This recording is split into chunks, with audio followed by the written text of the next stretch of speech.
వందే మాత్రం. నేను praise the lord చెప్పాను, సలాం అలైకుం చెప్పాను, జై శ్రీరామ్ చెప్పాను, సాక్షియకాలు చెప్పాను. ఎందుకంటే ఆమె ఇండియా, నేను ఒక ఇండియన్, ఒక మనిషి, ఒక సగటు మనిషి. అలాగే అందరిని కూడా ట్రీట్ చేస్తాను. ఈ రోజు నేను ఇలాగా సోషల్ మీడియాలో వచ్చి మాట్లాడటానికి ఒక స్ట్రాంగ్ రీజన్ ఉంది. ఎప్పుడు నేను ఎక్కువ రాను సోషల్ మీడియాలో, కానీ ఈరోజు నేను వచ్చి మాట్లాడుతున్నాను. దానికి రీజన్ పాస్టర్ పగడాల గారు. ఆయన విషయంలో నేను చాలా హర్ట్ అయ్యాను, చాలా హర్ట్ అయ్యాను. ఎందుకంటే ఆయన నేను పాస్టర్ లాగా చూడట్లేదు. ఆయన గారు పాస్టర్ నాకు తెలియదు. ఆ ఇన్సిడెంట్ జరిగారు నాకు, ఆయన పాస్టర్, ఆయన గ్రేట్ హ్యూమన్ అని కూడా నాకు తెలియదు. అతను ఎంతో సోషల్ సర్వీస్ చేస్తున్నారు. అనాథులకి షెల్టర్ ఇస్తున్నారు, ఎడ్యుకేషన్ ఇస్తున్నారు, హెల్త్ ఇస్తున్నారు, హోమ్లెస్ వాళ్ళకి షెల్టర్ ఇస్తున్నారు. ఒక మనిషి ఇంత మంచి పనులు చేస్తున్న మనిషిని మనం ఎలా చంపుకోగలమండి? ఒక మనిషి ప్రాణం తీయడం తప్పు, చాలా తప్పు. ఒకరి ప్రాణం తీసే హక్కు మనకి లేదు. ఒకరి ప్రాణం పోయలేనప్పుడు ఒక ప్రాణం తీయడానికి కూడా హక్కు లేదు. ఎస్, ఎవరైనా కొంచెం వైలెంట్ గా బిహేవ్ చేస్తే ఏడా పశువులా బిహేవ్ చేస్తూనే ఉంటాం కదా. పశువుని నిజంగా చెప్పాలంటే పశువులు ఎప్పుడు అలా హర్ట్ చేయదు, అలా బిహేవ్ చేయదు. మన మాటలు వాడి కూడా అలా అంటున్నాం, కానీ పశువులు ఎంత సాధువుగా ఉంటాయి. అలాగే మనం కూడా వాటి నుంచి నేర్చుకోవాల్సింది చాలా ఉంది.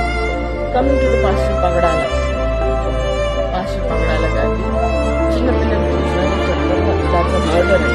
నేను స్ట్రాంగ్ బిలీవ్ చేస్తున్నాను దాట్స్ మర్డర్ అని. ఇంతవరకు ఇట్స్ బీన్ 2 weeks, ఇంతవరకు పోస్ట్ మార్టం రిపోర్ట్ రాదు. కానీ బయట చాలా రూమర్స్ వస్తున్నాయి పాస్టర్ పగడాల గురించి. మన బాటిల్స్ కొన్నారు, అక్కడ పడ్డారు, ఇక్కడ పడ్డారు.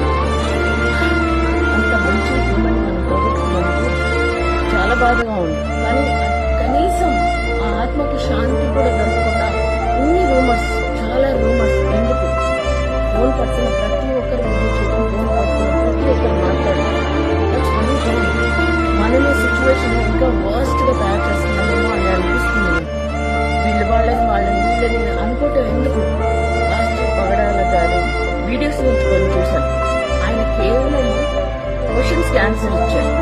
రేపింది ఎవరు? క్వశ్చన్స్ వేసింది ఎవరు? గొర్రెలను రెచ్చగొట్టింది ఎవరు? నాకు ఇప్పుడు ఎవరి మీద కోపం లేదు, ఎవరిని నేను పాయింట్అవుట్ చేయట్లేదు. ఎందుకంటే all Indians are my brothers and sisters అని నమ్మేదాన్ని. అలాంటి నాకే ఇంత హోటల్ ఉంది. మరి గొర్రెలాగానే ఉన్నారు, వైట్గానే ఉన్నారు, కరెక్ట్ సమాధానమే చెప్పారు. ఆ సమాధానం కూడా డైజెస్ట్ చేసుకోలేక ఇంత ఘాతకానికి నాట్ రైట్, కరెక్ట్ కాదు. ప్రతి ఒక్కరి మనసులో మంచి చెడు అని తెలుసుకుంటాం. చెడుని ఎప్పుడు గవర్నమెంట్ చేసి మంచిని సపోర్ట్ చేయాలి. ఒక మంచి హ్యూమన్ బీయింగ్ లో ఉండాలి.